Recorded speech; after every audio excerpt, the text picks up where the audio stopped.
भारत का करारा जवाब, पाक में दहशत।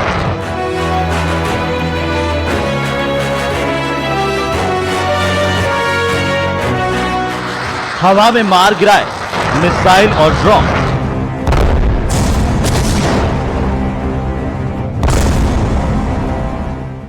भारत पाक तनाव के बीच बैठकों का दौर।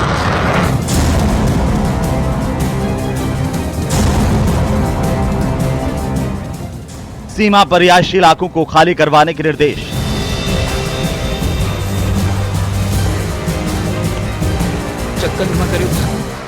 बाड़मेर जैसलमेर में शाम 6 बजे से ब्लैकआउट।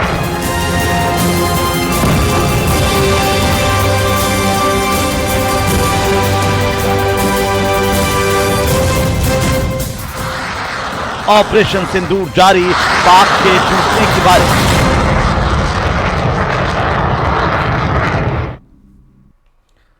तो आतंकवाद, आतंकवादियों और पड़ोसी पाकिस्तान की नापाक हरकतों पर आज का 5 का प्रहार करें उससे पहले इस वक्त की सबसे बड़ी खबर हम आपको बता देते हैं, जहां जैसलमेर में सभी तरह के सार्वजनिक आयोजनों पर रोक रहेगी।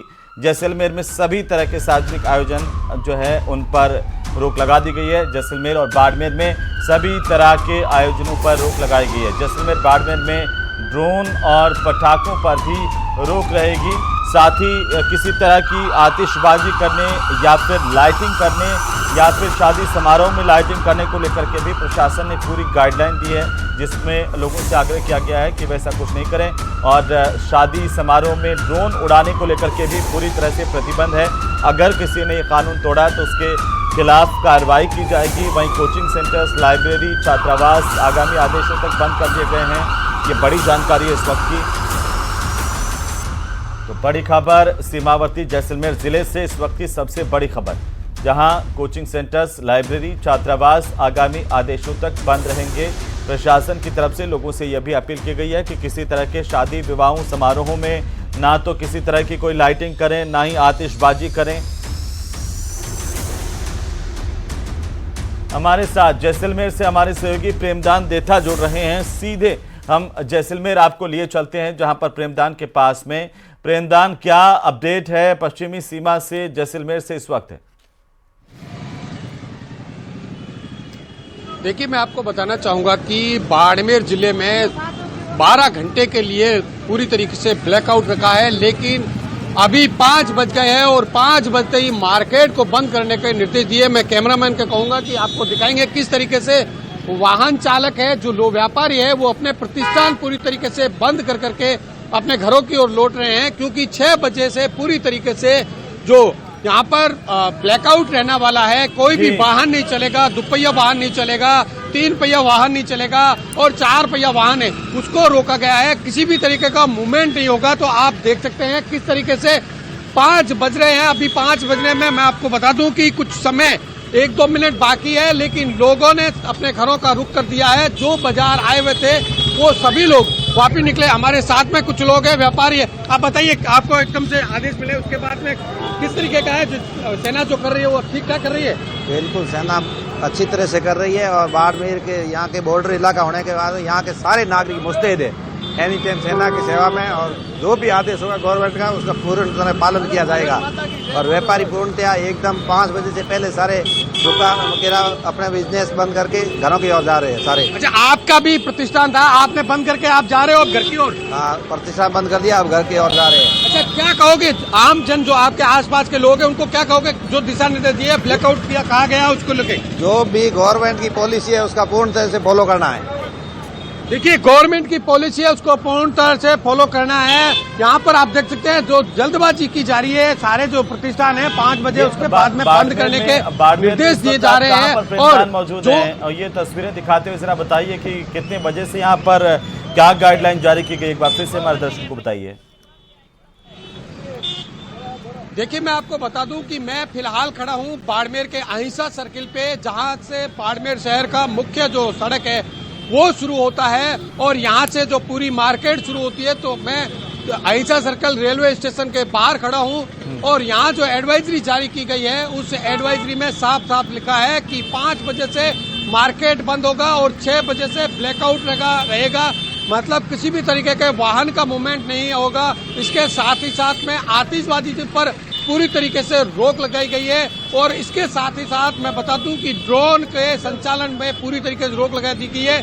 जिला मजिस्ट्रेट ने आदेश जारी करते हुए कहा है कि सभी ड्रोन जो है ड्रोन संचालक वो अपने ड्रोन को संबंधित थाने में जाकर के जमा करवा देंगे। तो एकदम से क्लियर है क्योंकि हाई अलर्ट है और आज फिर एक बार रेड अलर्ट होने की संभावना है। इसको लेकर के प्रशासन पूरी तरीके से चाक चौबंद है और उसकी गाइडलाइन का जो यहाँ सरहदी जनता है वो भी पूरी तरीके से पालन कर रही है क्योंकि वो उन्हें मालूम है, क्योंकि वो सरहद पर रह रहे हैं और उन्होंने एक 1971 के 1965 के कारगिल के इन युद्धों को देखा है। तो ये तय है कि यहाँ की जो जनता है वो पूरी तरीके से जिला प्रशासन के आदेशों के साथ में है। जी बिल्कुल प्रेमदान, प्रशासन की तरफ से भी लोगों से अपील की जा रही है और आप हमारे साथ बने रहिए। मैं पहले पीसीआर की बात सुन लूं कि वो क्या कहना चाह रहे हैं, सीधा प्रेस कॉन्फ्रेंस में चलते हैं। जो यहाँ पे थे वो और जो सीमा क्षेत्र में हमारे मंत्रिमंडल के साथी है वो वहीं से वीसी से जुड़ के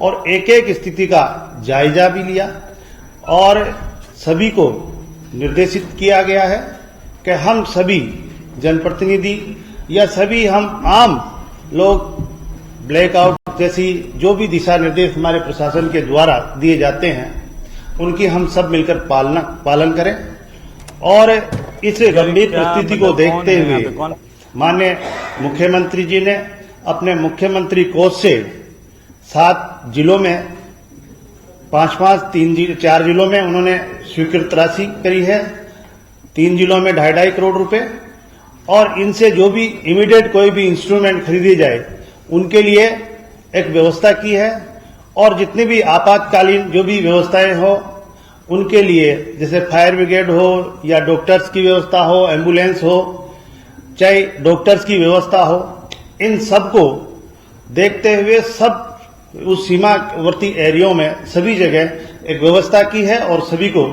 निर्देशित किए हैं कि हम सबका दायित्व है, आप और हम सभी का, कि हम सभी इनकी पालना करें और जिस तरह की कोई सोशल मीडिया वगैरह किसी में भी कोई इस तरह की कोई खबर आए उसको ध्यान में नहीं दें और हम बिल्कुल पॉजिटिव तरीके से पालन करते हुए आगे इस का मुकाबला करें। और मैं हमारे सेना के साथियों से बहुत बहुत धन्यवाद और बधाई देना चाहूंगा कि उन्होंने जिस तरह से यहाँ कोई जनहानि नहीं होनी थी और उनको परास्त करते रहे। इसी के संदर्भ में मैं हमारे राष्ट्रीय नेतृत्व माननीय यशस्वी प्रधानमंत्री नरेंद्र मोदी जी का, हमारे गृह मंत्री जी का और हमारे रक्षा मंत्री जी का भी बहुत बहुत धन्यवाद और आभार व्यक्त करना चाहूंगा कि उनके निर्देशन में हमारी सेना का उत्साह बढ़ा और सेना ने एक अच्छा काम किया है जो हमारे लिए एक गर्व की बात है। माननीय मंत्री महोदय,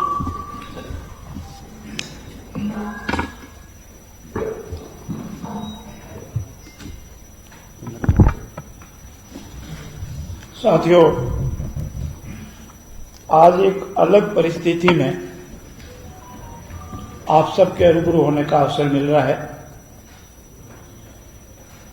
भारत एक शांतिप्रिय देश रहा है, इसका इतिहास हमेशा शांतिप्रिय रहा है और वसुधैव कुटुंबकम की भावना से काम करता है।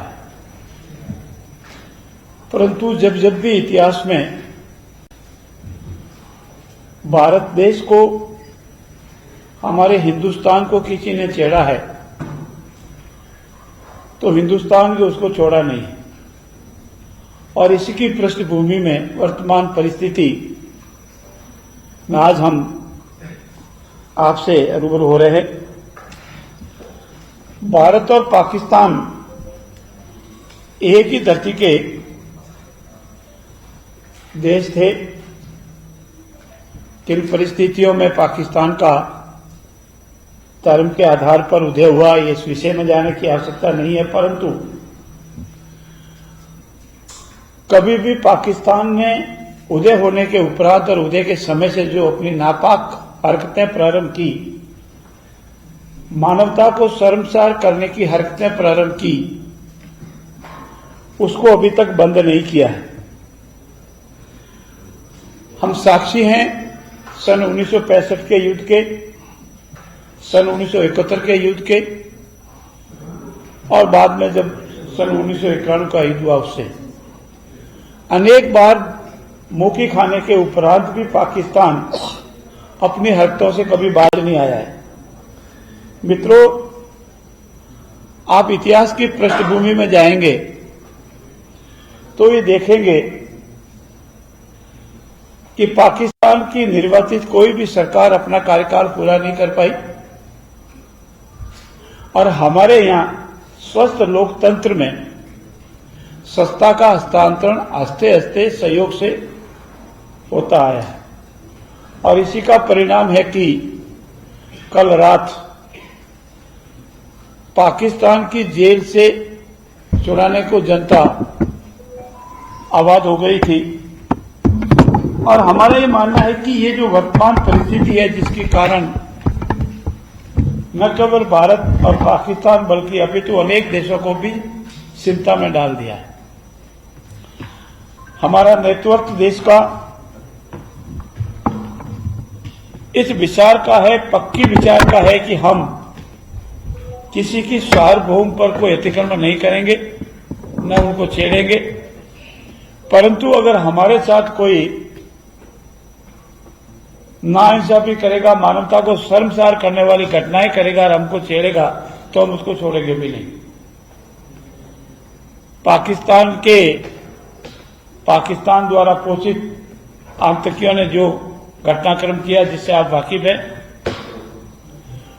और उसी वक्त हमारे प्रधानमंत्री जी ने ये कहा था कि हम उन आतंकियों को ऐसा सबक सिखाएंगे कि वो उसकी कल्पना भी नहीं कर सकते और उसी के परिणाम स्वरूप उनका जो ठिकाने थे उनको नेस्तनाबूद किया गया, समाप्त किया गया।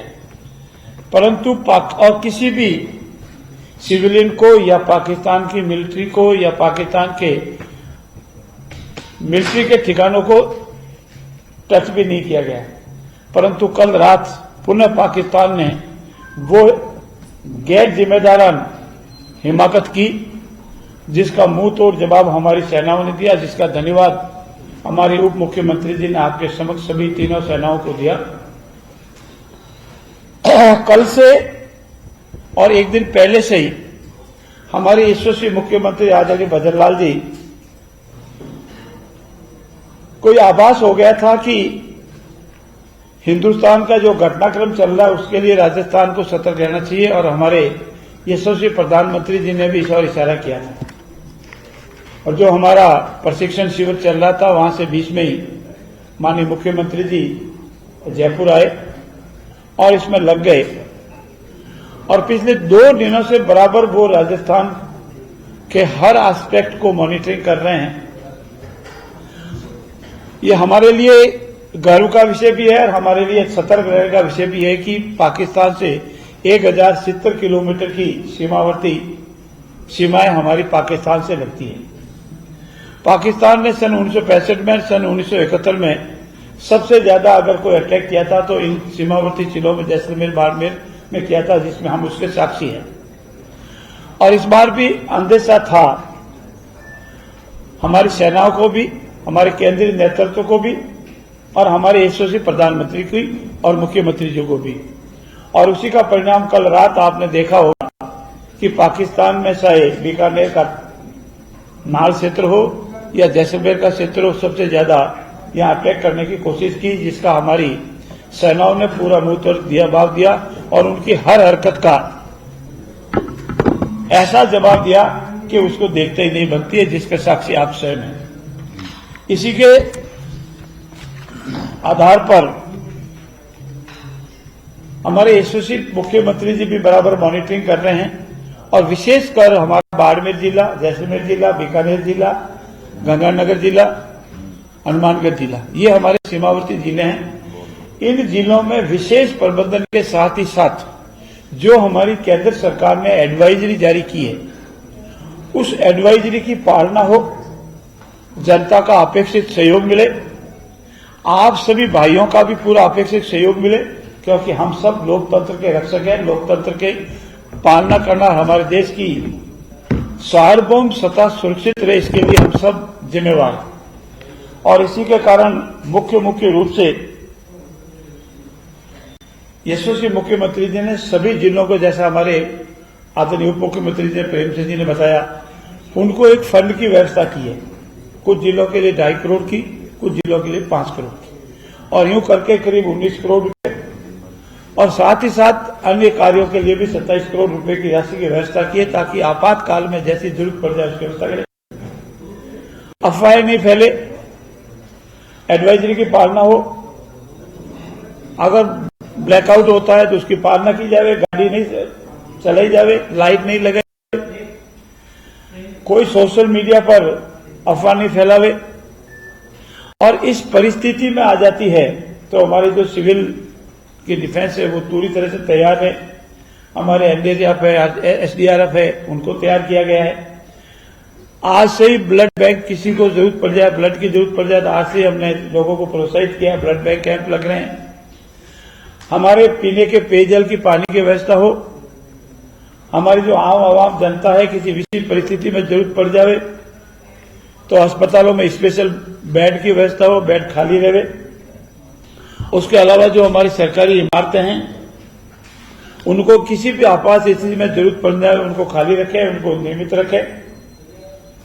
इतना ही नहीं, यशस्वी मुख्यमंत्री जी ने यह भी व्यवस्था की है कि हमारे सभी सीमावर्ती जिलों की जितने भी सरकारी अधिकारी हैं और राजस्थान के सभी अधिकारी हैं, उनकी सबकी अवकाश की छुट्टियां उनको निरस्त कर दी गई है। सीमावर्ती जिलों में जितने भी कोई खाली स्थान थे उन सब पे पोस्टिंग कर दी, रात शाम तक सब ज्वाइन कर लेंगे। चाहे वो पुलिस प्रशासन है, वो जिला प्रशासन है, वो मेडिकल हेल्थ विभाग है, रसद विभाग है या रेवेन्यू विभाग है। इसके साथ ही साथ उन्होंने ये भी व्यवस्था की है कि किसी आपात परिस्थिति में लोगों को सुरक्षित स्थान पहुंचाने के लिए सरकारी बिल्डिंग या अन्य सेफ जगह भी रखी जाए। और साथ ही साथ हमारे जितने भी जनप्रतिनिधि हैं, कल रात को भी यशस्वी मुख्यमंत्री ने सभी जनप्रतिनिधियों से बिना राजनीतिक भेदभाव से सबसे बात की। हमारे जो स्थानीय जनप्रतिनिधि है उनसे भी बात की, और हमारे आम कार्यकर्ता है जो सीमावर्ती जिलों में रहते हैं उनसे भी बात की, और उन सबको बात करने पर उनसे भी जोश आया और वो पूरी सतर्क से रात भर जगते रहे और नजारा देखते रहे। और यहां तक कि वो भारतीय सेनाओं द्वारा पाकिस्तान पर जो अटैक किया गया और जैसे जैसे टीवी के माध्यम से समाचार आते गए वो मन में प्रसन्नता धारण किए हुए थे, उनके मन में डर नहीं था। ये पहली बार है कि हमारी आवाम किसी तरह के पाकिस्तान के हमलों से डरी हुई नहीं है। वो सिर्फ एक ही उनके मन में संकल्प है, इस बार पाकिस्तान को वो सबक सिखाया जाए कि भविष्य में ये आतंकवादी गतिविधियां हमेशा हमेशा के लिए समाप्त हो जाए। पूरा देश चाहता है, पूरा विश्व चाहता है कि जो आतंकवादी गतिविधियां है वो समाप्त हो। मैं साथ ही साथ ये भी अनुरोध करूंगा कि हमारे सेना का पराक्रम आप सबके सामने है, और राजस्थान चूंकि सीमावर्ती राज्य है, सीमावर्ती अधिक से रहती है, और जो व्यवस्थाएं की उन सारी व्यवस्थाओं की जानकारी हमने आपको दी है। हमारा पुलिस प्रशासन 24 घंटे मुस्तैद रहेगा, इसके लिए उनको व्यवस्था की गई है। सारे दमकल सेवाएं, एम्बुलेंस सेवाएं वो 24 घंटे सतर्क रहेगी, इसकी व्यवस्था की है। आवश्यकता अनुसार लाइट, सड़क, रेल मार्ग मूवमेंट को रोकने हेतु, ब्लैकआउट को सुनिश्चित करने हेतु सभी एजेंसियों को सतर्क किया गया है। जैसा मैंने अभी आपसे निवेदन की, ब्लड डोनेशन कैंप वाली संस्थाओं को अपडेट किया है, उनको प्रोत्साहित किया जा रहा है। हमारे सभी मंत्रियों से, विधायकों से अपेक्षा की गई है कि वो अपने विधानसभा क्षेत्र में रहें, वॉलेंटियर को संपर्क में रहें, आवश्यकता अनुसार हर परिस्थिति में जनता के साथ रहें। और विशेष रूप से आज हमारी मंत्रिपरिषद की बैठक में माननीय मुख्यमंत्री जी ने हम सबको ये निर्देशित किया है कि यथासंभव अपने परिवार वाले क्षेत्रों में रहें, अपने परिवार वाले जिलों में रहें, जनता के बीच में रहें। कोई भी परिस्थिति हो तो जिला प्रशासन या हमारे जयपुर को सूचना दें, और छोटी मोटी घटनाओं पर नजर रखें, अफवाह फैलने से रोकें। इसके साथ ही साथ हमारा ये भी प्रयास रहेगा कि कल हम हमारे अन्य दलों के साथियों के साथ भी बैठें, और कल हमारा सर्वदलीय बैठक भी हम बुलाने का विचार कर रहे हैं। कल सर्वदलीय बैठक भी बुलाएंगे। हमारा तात्पर्य यह है कि राजस्थान चूंकि सबसे अधिक पाकिस्तान से नजदीक है, सीमावर्ती राज्य है, सीमाएं ज्यादा लगती है, हर परिस्थिति के लिए राजस्थान हमेशा रहे, जनता को किसी तरह का कोई दुख दर्द नहीं हो, विपरीत परिस्थिति में भी हंसते खेलते उसका मुकाबला करें, सेनाओं का मनोबल बढ़ावें, सेनाओं को जितनी जरूरत है उसी अनुसार उनका सहयोग करें और हमारी जो सिविल डिफेंस है वो सतर्क रहें। और साथ ही साथ हम ये अपेक्षा भी करते हैं कि इस बार पाकिस्तान को ऐसा मुंह तोड़ जवाब दिया जाए कि वो ऐसी नापाक हरकतें करता हमेशा हमेशा के लिए बंद कर दे। पहली बार विश्व समुदाय भी हमारे साथ है, राजस्थान की पूरी आवाम और हिंदुस्तान की पूरी आवाम भी इसके साथ है। मित्रों, हम आपसे भी अपेक्षा करते हैं कि आइए हम इस बार ऐसी नाकाब हरकतों को, जो मानवता को शर्मसार करने वाली हरकतें करती है, उसको हमेशा हमेशा के लिए समाप्त करें और हमारा जो शांति प्रिय देश का जो हमारा संकल्प है, वसुधैव कुटुंबकम की हमारी जो अवधारणा है, उसको परिपक्व करें और पाकिस्तान की जो हमेशा कुटिल नीति रही है, उन्होंने जो आतंकवाद को पनपाया है, उसको सबक मिले और भविष्य में ऐसी कोई हिम्मत करने वो कभी भी हिम्मत नहीं करे। धन्यवाद। धन्यवाद सभी को। आदरणीय मुख्यमंत्री जी की अध्यक्षता में हुई बैठक की ब्रीफिंग कर दी गई है। मात्र इससे जुड़ा हुआ कोई सीधा सवाल हो, मात्र इसी ब्रीफिंग से जुड़ा हुआ तो करें, क्योंकि समय बहुत कम है, अभी मात्र 5:30 बजे करने इसमें टाइम लोगों में भय भी है कि पाकिस्तान मिसाइल तो हम तक नहीं पहुंच पाएगी, भारतीय सेना देखिए, कुछ विषयों का जवाब विशेषज्ञ दे सकते हैं और कुछ बातों का जवाब वर्तमान परिस्थिति में नहीं दिया जाना भी ठीक रहता है। ये मिलिट्री से जुड़ा हुआ सवाल है और आप सब साक्षी है कि हमारी भारतीय सेनाएं हर क्षेत्र का, हर परिस्थिति का मुकाबला करने को तैयार है, तत्पर है, मुस्तैद है और विश्व में हमारी सेनाओं का कोई मुकाबला नहीं। धन्यवाद। एक मिनट सभी से निवेदन है, एक मिनट। देखिए, ब्लैकआउट की आवश्यकता के अनुसार है, अभी सीमावर्ती जिलों के लिए है और जो आवश्यकता होती है सभी जिलों की वो एडवाइजरी है, वो हमारी केंद्र सरकार की एडवाइजरी के अनुसार और राजस्थान के प्रशासन की एडवाइजरी के अनुसार ब्लैकआउट की घोषणा होती है। धन्यवाद। आएगी, थोड़ा सा समय कम रहा,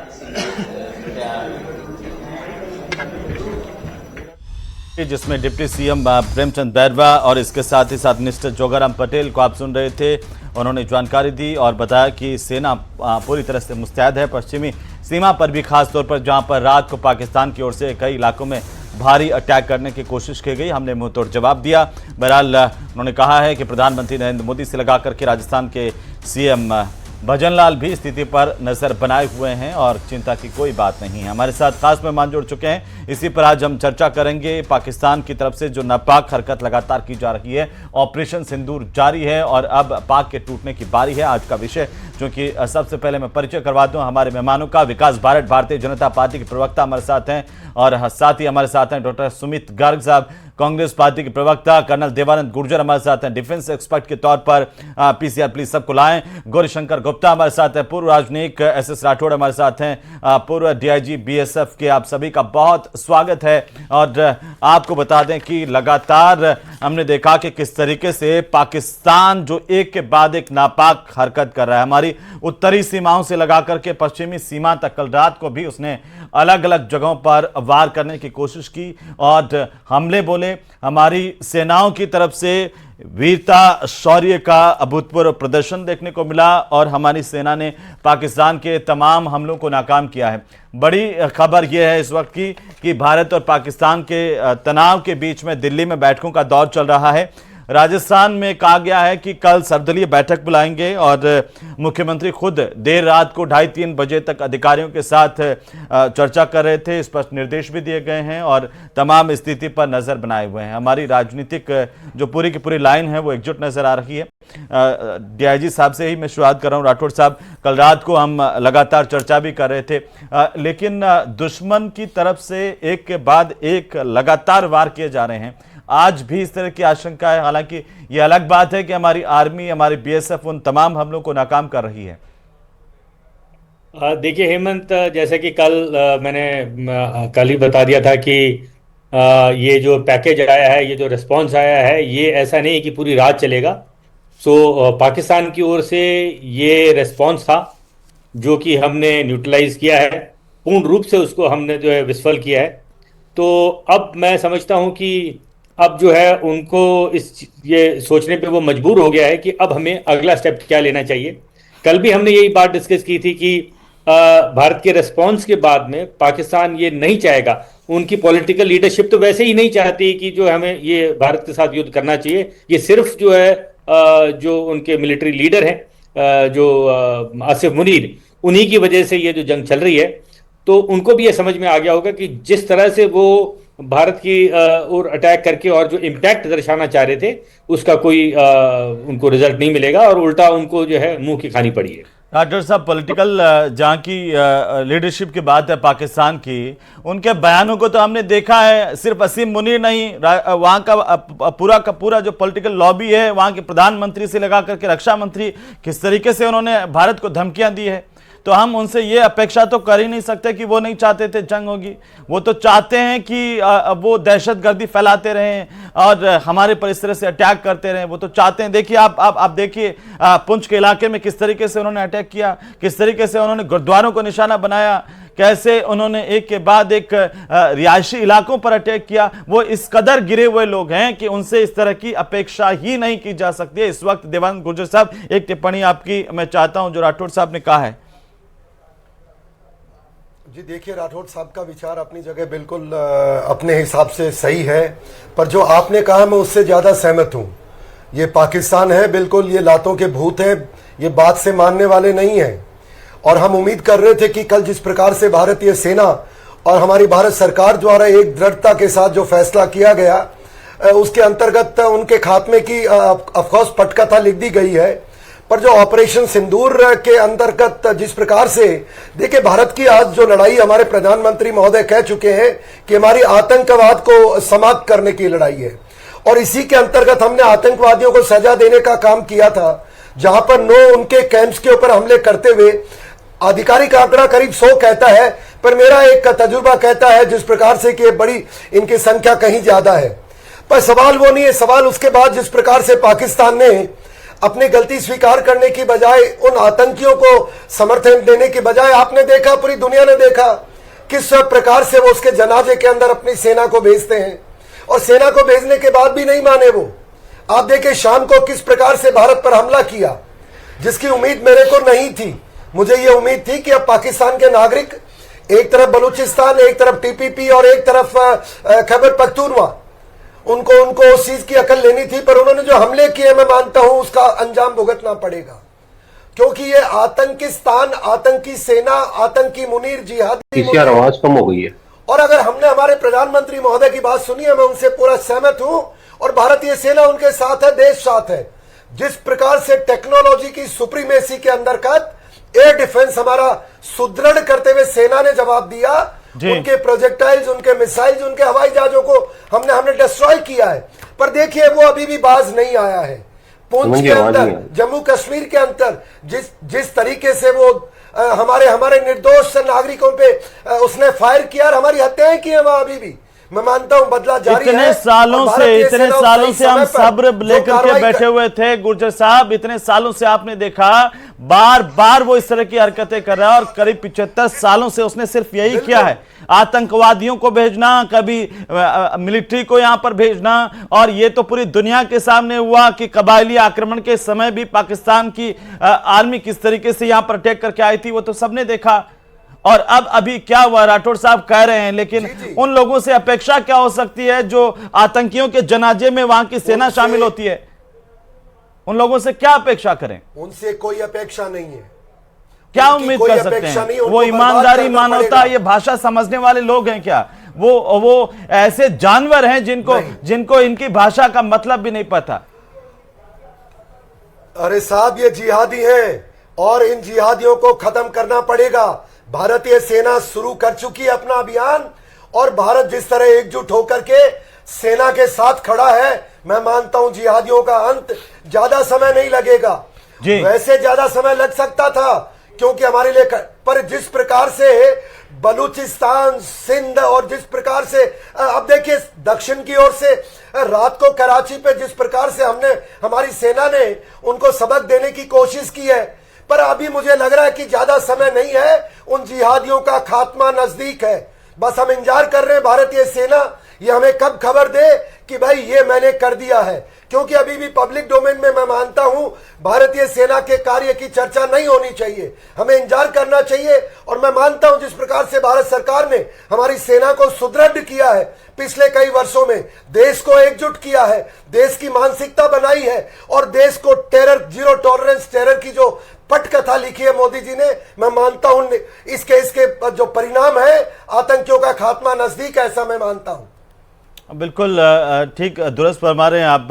मैं देवानंद साहब वापस आपके पास आऊँ। हमारे साथ में गौरीशंकर गुप्ता जी जुड़ चुके हैं, पूर्व राजनयिक हैं। बहुत स्वागत है सर आपका। और ये पूरा का पूरा जो मसला है हिंदुस्तान पाकिस्तान के बीच में, क्या बातचीत से अब बहुत आगे बात बढ़ गई है?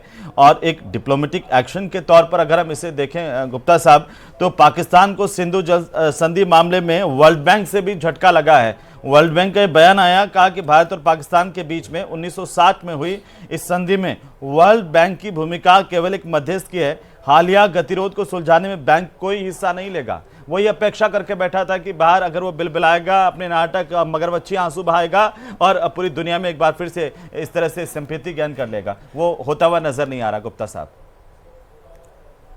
मन जी देखिए, पाकिस्तान की जो छवि है वो दो चीजों के लिए जानी जाती है, एक तो टेरर फैक्ट्री और दूसरा झूठ की जो फैक्ट्री है। ये दोनों पाकिस्तान में है और पाकिस्तान की जो गवर्नमेंट है, उसकी आर्मी है, वो दोनों इनकी टेरर फैक्ट्री के साथ पूरी तरह से जुड़े हुए हैं।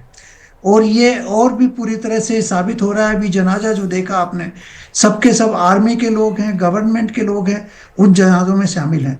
और अभी मैं एक स्टेटमेंट देख रहा था उनके डिफेंस मिनिस्टर का, उन्होंने क्लियरली कहा कि हमारे जो ये जो एजुकेशन के सेंटर्स हैं, जिनको ये क्या बोलते हैं मद्रासाज, वो हमारा सेकंड लेयर ऑफ डिफेंस है। तो वहां पे ये जो इंडोक्ट्रिनेशन करते हैं जिहादी एलिमेंट्स का, वो सबसे बड़ी खतरनाक चीज है। ये अपन कुछ जिहादी जो अभी मार रहे हैं वो तो मर जाएंगे, लेकिन जो बच्चों का जो इंडोक्ट्रिनेशन करते हैं और वो कहते हैं कि इस्लाम के अलावा और किसी व्यक्ति को जीने का अधिकार नहीं है, या तो उनको मारिए या उनको कन्वर्ट करिए, इस तरह की फिलोसॉफी जो है वो बहुत ही डेंजरस है। इस फिलोसॉफी को पूरे संसार को समझ लेना चाहिए। और ये एक बहुत अच्छा सुनहरा मौका है कि इस समय पाकिस्तान के ऊपर पूरा दबाव डाल के इस तरह के जो मदरसात जो हैं उनको बंद करवाया जाए और जो टेरर फैक्ट्रीज हैं उनका खात्मा किया जाए। अन्यथा ये स्ट्रगल अभी तक चलता रहेगा, क्योंकि ये जो बच्चे हैं उनको पता नहीं वो क्या कर रहे हैं, और जब तक वो बड़े होते हैं तब तक उनका ब्रेन वॉश कंप्लीट हो चुका होता है। तो ये चीजें हमें बहुत गहराई से देखनी पड़ेगी। दूसरी चीज ये है कि जो आपने वाटर ट्रीटी के बारे में बताया, नेचुरली ये 1960 में ये ट्रीटी कोई अलग सर्कमस्टांसेज में साइन की गई थी। उसके बाद हर ट्रीटी की एक अवधि होती है, उसका रिवीजन होता है। हम पिछले 3 साल से कह रहे हैं कि इस ट्रीटी का रिवीजन का टाइम आ गया, आप आकर बात करिए, लेकिन पाकिस्तान उसके बारे में कोई बात नहीं करना चाहता। तो नेचुरली हमको ये अबेयंस में डालनी पड़ी है, और लगता है कि हमें कोई जरूरत नहीं है कि हम इस ट्रीटी को साइन करें अनलेस पाकिस्तान जो है वो टेरर फैक्ट्री को कंप्लीटली बंद करने की गारंटी देता है, तब हम कुछ इसके ऊपर अच्छे कदम उठा सकते हैं। लेकिन मेरे को लगता नहीं है कि पाकिस्तान की स्टेट की नीति ये बदलेगी। ये नीति जब भी बदलेगी जब पाकिस्तान के टुकड़े होंगे। अभी आपने देखा बलूचिस्तान ने ऑलरेडी इंडिपेंडेंस डिक्लेयर कर दिया है, और कई और प्रांतों के अंदर कई तरह के कैंपेन चल रहे हैं और सरकार के विरोध में कई तरह के एजिटेशन चल रहे हैं। तो अगर इस तरह की स्थिति और आगे बढ़ी, जिसकी संभावना मेरे को बहुत अच्छी लग रही है, क्योंकि उनकी आर्थिक स्थिति बहुत डामाडोल है। अगर ये स्थिति चलती रही तो अगले 3-4 साल में हो सकता है कि पाकिस्तान में भूखमरी की स्थिति आ जाए। इन्फ्लेशन बढ़ रहा है, इनकम कम हो रही है, एक्सपोर्ट्स हैं नहीं, और जो इन्वेस्टमेंट्स हैं वो अगर वार में होंगे और डेवलपमेंट में नहीं होंगे तो नेचुरली ऐसी स्थिति आएगी कि पाकिस्तान के अंदर भुखमरी का सिचुएशन आएगी। तो उस स्थिति में पाकिस्तान का टूटना अपने आप एक पूरा मेरे को उसमें कोई संदेह नहीं है, तभी जाकर के ये स्टेट स्पॉन्सर टेरर फैक्ट्री का खात्मा होगा। लेकिन मेरा दुनिया के सभी लीडर से निवेदन है कि ये जो इंडोक्ट्रिनेशन जो मद्रासाज में हो रहा है पाकिस्तान में, वो सिर्फ भारत के अगेंस्ट में नहीं है, ये पूरे संसार के अगेंस्ट में है। उसके फुटप्रिंट्स आप न्यूयॉर्क में भी देखते हैं, लंदन में भी देखे हैं आपने, मैड्रिड में भी देखे हैं, मॉस्को में भी देखे हैं, मुंबई में भी देखे हैं और दिल्ली में भी देखे हैं। तो इसके बारे में पूरे संसार को जागना चाहिए, आगे आना चाहिए और उसको समझना चाहिए कि अगर इसको कंट्रोल नहीं करेंगे तो और देशों में भी इसी तरह के ऑपरेशंस बढ़ते चले जाएंगे। गुप्ता साहब, आपने बहुत महत्वपूर्ण बातें बताई हैं, लेकिन थोड़ा सा हम और इसको विस्तार से जानना चाहते हैं कि ये जो सिचुएशन है, ये जो कंडीशन है इस वक्त वॉर की, जंग के हालात दोनों देशों के बीच में, और कई लोग भले ही कहते रहे कि ऐलान होना बाकी है, लेकिन हम तो ये मान करके चल रहे हैं कि जब से उसने हमले करना शुरू कर दिया, अटैक करना शुरू कर दिया, वो जंग जारी है, उसमें कोई दो राय नहीं है। क्या अंतर्राष्ट्रीय स्तर पर भारत को जो कदम उठाने चाहिए, यहाँ पर तो हम घेर रहे हैं, मुंह तोड़ जवाब भी दे रहे हैं, और डिप्लोमेटिक स्तर पर हमने दोनों देशों के बीच में भी जैसे ये सिंधु जल समझौता और बाकी चीज़ों से भी जवाब दिए हैं, लेकिन क्या अंतर्राष्ट्रीय स्तर पर भी उसे इस तरह से जवाब देने को लेकर के देश की तरफ से लगातार कुछ किया जा रहा है? उनसे आप संतुष्ट हैं या कुछ और ज़्यादा इसको घेरने की ज़रूरत है? ये अभी पाकिस्तान एक आइसोलेटेड कंट्री है, चाहे ऊपर से कुछ लोग ऐसे स्टेटमेंट दें कि डायलॉग करना चाहिए और दोनों देशों को बैठ के बातचीत से इसको सुलझाना चाहिए, ये एक डिप्लोमेटिक स्टेटमेंट है जिसका कोई मीनिंग नहीं है। आप अंदरूनी रूप से इन लोगों से बात करते हैं तो वो क्लियरली कहते हैं कि पाकिस्तान टेररिस्ट का एक स्टेट है और इसको किसी तरह से कंट्रोल में लाना बहुत जरूरी है। ये चीज ट्रंप ने पिछले टर्म में भी कही थी और अभी भी कही है, और अभी भी आप इवन चाइना का स्टेटमेंट देखें, उन्होंने भी ये कहा है कि टेररिज्म किसी भी रूप में स्वीकार नहीं किया जा सकता। चाइना तो उनका एक बहुत क्लोज फ्रेंड है, उसने ये कहा है। तो कोई भी देश ये नहीं मानता है कि टेरर जो है वो एक्सेप्टेबल है और उसको बंद करना बहुत जरूरी है। तो मैं तो मानता हूं कि पाकिस्तान बिल्कुल आइसोलेटेड है। एक या दो देश जो उसके साथ सिंपैथी दिखा रहे हैं, वो सिंपैथी भी धीरे धीरे गायब हो जाएगी, क्योंकि वैसे भी आप जानते हैं कि सिंकिंग शिप को जो है सभी लोग छोड़ देते हैं, तो वही सिचुएशन पाकिस्तान के साथ आएगी। और वैसे पाकिस्तान जो है उसके पास ऐसा कोई प्रूफ नहीं है, उनके खुद के सीनियर लीडर सब मान चुके हैं। पहले मुशर्रफ ने माना था और उसके बाद अब डिफेंस मिनिस्टर ने माना है, उनके फॉरेन मिनिस्टर ने माना है कि पिछले 3 दशक से हम टेररिज्म में फंसे हुए हैं और वेस्ट के साथ मिलके इन एक्टिविटीज को कर रहे हैं। तो ये चीजें जो हैं वो बड़ी क्लियरली विजिबल है, पूरे संसार को विजिबल है। तो मेरे को नहीं लगता कि पाकिस्तान को कोई डिप्लोमेटिक सपोर्ट कहीं से मिलेगा, और इंडिया को अभी टोटल फ्रीडम